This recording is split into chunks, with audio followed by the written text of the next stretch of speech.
Classification of ligands. ठीक है, classification of ligands में सबसे पहले पढ़ा हमने मोनोडेंटेट। मोनोडेंटेट जिनकी डेंटिस्टी मेटल को काटेंगी। अरे मोनोडेंटेट में पढ़ी थी न्यूट्रल, कैटाइनिक, एनाइनिक। न्यूट्रल में पढ़ा जीरो चार्ज। और एग्जांपल पढ़िए amine, aqua, nitrosyl, carbonic, dioxygen, dinitrogen, phosphine, hydrogen. फिर कैटाइनिक में पढ़ा कैटाइनिक मोनोडेंटेट लिगेंड। मोनोडेंटेट मतलब डेंटिस्टी। अरे कैटाइन मतलब प्लस चार्ज, कितना प्लस वन। इसमें बड़ी चार एग्जांपल नाइट्रोसिलियम, नाइट्रोसोनियम,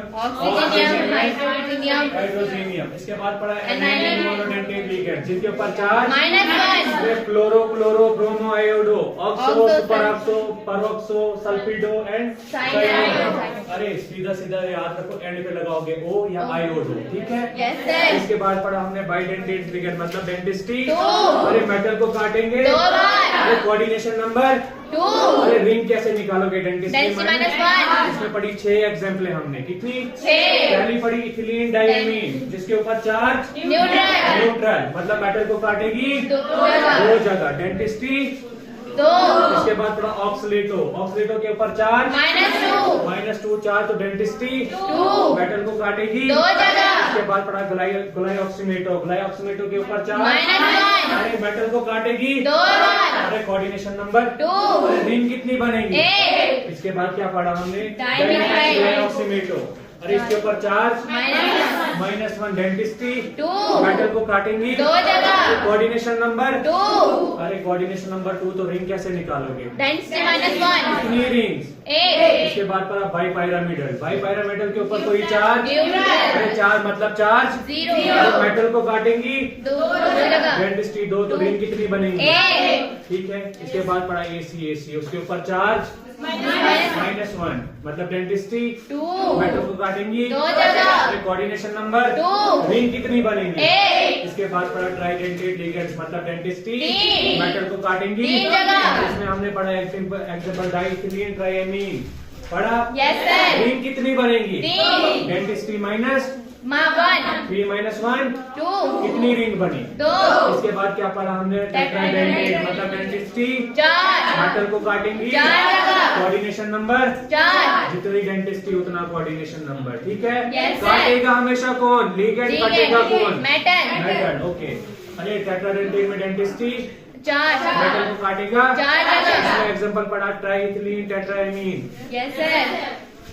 काटेगा कितनी जगह? 4 जगह। रिंग कितनी बनी? 3 इसके बाद पढ़ा हमने पेंटाडेंटेट लिगेंड मतलब डेंटिस्टी 5 अरे मेटल को काटेगी कितनी जगह? 5 जगह। अरे इसमें पढ़ा इथिलीन डाइएमीन ट्राइएसीटेटो यस इसके सर। ऊपर चार्ज -3 मेटल को काटेगा 5 जगह। 5 जगह, डेंटिस्टी 5 तो काटेगा कितनी जगह? 5 जगह। रिंग कितनी बनेगी? 4 5 -1 4 इसके बाद पढ़ा हेक्साडेंटेट लिगेंड। हेक्साडेंटेट लिगेंड क्या होता है?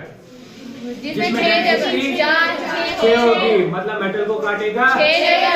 6 जगह काटेगा तो रिंग कितनी बनेगी? 5 अच्छा कोऑर्डिनेशन नंबर कैसे निकालोगे? जितनी डेंसिटी उतनी कोऑर्डिनेशन उतना नंबर coordination नंबर। यहाँ तक हमारी मोनोडेंटेट, बाइडेंटेट, ट्राइडेंटेट, टेट्रा, पेंटा, हेक्सा खत्म। यहाँ तक सबसे पहले स्ट्रक्चर अगर नहीं आएगा बट चार्ज रहना चाहिए। इसके बाद पढ़ा हमने एम्बीडेंटेट लिगेंड्स। वो लिगेंड्स जिनमें एक से ज्यादा डोनर साइट होती हैं। ठीक। Yes sir. अरे जैसे हमने पढ़ा CN साइनाइड में N से भी डोनेट कर सकते हैं और C से भी डोनेट कर सकते हैं। Cyano, isocyano. ठीक है। लेकिन एक टाइम पे एक ही डोनेट करेगा। ठीक है। Yes, sir. इसके बाद हमने चिलेट रिंग्स पढ़ा। कैसे पढ़ा? डेंटिस्टी -1 1 जब भी रिंग निकालोगे डेंटिस्टी को माइनस करोगे 1 के साथ। इसके बाद क्या पढ़ा हमने? इसके बाद पढ़ा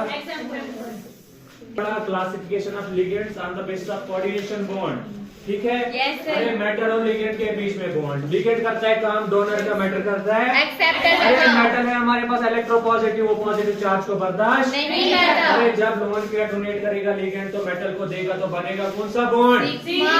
अरे पहला बॉन्ड बनेगा सिग्मा बॉन्ड। ठीक है। Yes, sir. अरे नॉन क्लासिकल बॉन्डिंग में क्या होता है? नॉन अरे लिगेंड करता है काम एक तरफ से डोनर का तो देता है क्या? लोन पेयर Lone किसको? pair, मेटल metal को। को। मेटल है इलेक्ट्रोपॉजिटिव, वो नेगेटिव चार्ज बर्दाश्त नहीं नहीं करता करता, तो उसको वो वापस वापस देगा। देता है। इलेक्ट्रॉन डेंसिटी बढ़ेगी तो मेटल वापस देगा लिगेंड। ये लोन पेयर किसको? लिगेंड लिगेंड को। को। अरे लिगेंड कर रहा है काम डोनर का भी, एक्सेप्टर का भी। सिग्मा कोऑर्डिनेशन बॉन्ड में कर रहा है डोनर का काम, 5 कोऑर्डिनेशन बॉन्ड में किसका कर रहा है? एक्सेप्टर का। एक्सेप्टर का काम। तो क्या हुआ ये? Non classical. Non classical. अरे इसके बाद पढ़ा हमने मेटल कार्बोनेट। Metal carbonate. अरे मेटल कार्बोनेट से हमने 3 केसेस पढ़े, एक न्यूट्रल का, एक कैटाइनिक, एक एनाइनिक। मतलब मेटल के ऊपर पॉजिटिव चार्ज, लिगेंड तो नॉन पेयर देगा, लेकिन कुछ ना कुछ इलेक्ट्रॉन डेंसिटी बढ़ेगी। मेटल इलेक्ट्रोपॉजिटिव, नेगेटिव चार्ज बर्दाश्त नहीं करता। दूसरा न्यूट्रल, न्यूट्रल के ऊपर भी लिगेंड अपनी लोन पेयर देगा तो इलेक्ट्रॉन डेंसिटी उससे थोड़ा ज्यादा होगी। फिर नेगेटिव वाले के ऊपर अगर इलेक्ट्रॉन ये लिगेंड लोन पेयर देगा तो उसके ऊपर इलेक्ट्रॉन डेंसिटी बहुत ज्यादा बढ़ जाएगी। अरे सेंट्रल मेटल एटम के ऊपर अगर डेंसिटी ये क्या बढ़ेगा, इलेक्ट्रॉन डेंसिटी बढ़ेगा, उसको बर्दाश्त नहीं होगा, वो वापस देगा। अरे पहला बॉन्ड बना सिग्मा तो पाई बॉन्ड से वापस देगा ना, कि नहीं देगा? अरे सिनर्जिक बॉन्डिंग होगी, मेटल अपना बॉन्ड ये लोन पेयर वापस देगा किसको? लिगेंड को, सिनर्जिक बॉन्डिंग के थ्रू, जिसकी वजह से मेटल और कार्बन के बीच में जो बॉन्ड बना उसमें बॉन्ड आर्डर भी बढ़ेगा, बॉन्ड एनर्जी भी बढ़ेगी, बॉन्ड स्टेबिलिटी भी बढ़ेगी, लेकिन बॉन्ड लेंथ नहीं बढ़ेगी, वो डिक्रीज कम होगी। होगी। ठीक है। अरे कार्बन और ऑक्सीजन के बीच में बॉन्ड देखा, बॉन्ड आर्डर घटेगा, बॉन्ड स्टेबिलिटी घटेगी, बॉन्ड एनर्जी घटेगी, लेकिन बॉन्ड लेंथ इंक्रीज होगी। इंक्रीज होगी। यहाँ तक हमने क्या पढ़ा? Classification of ligand. इसके बाद हमने आयुपेक पढ़ा।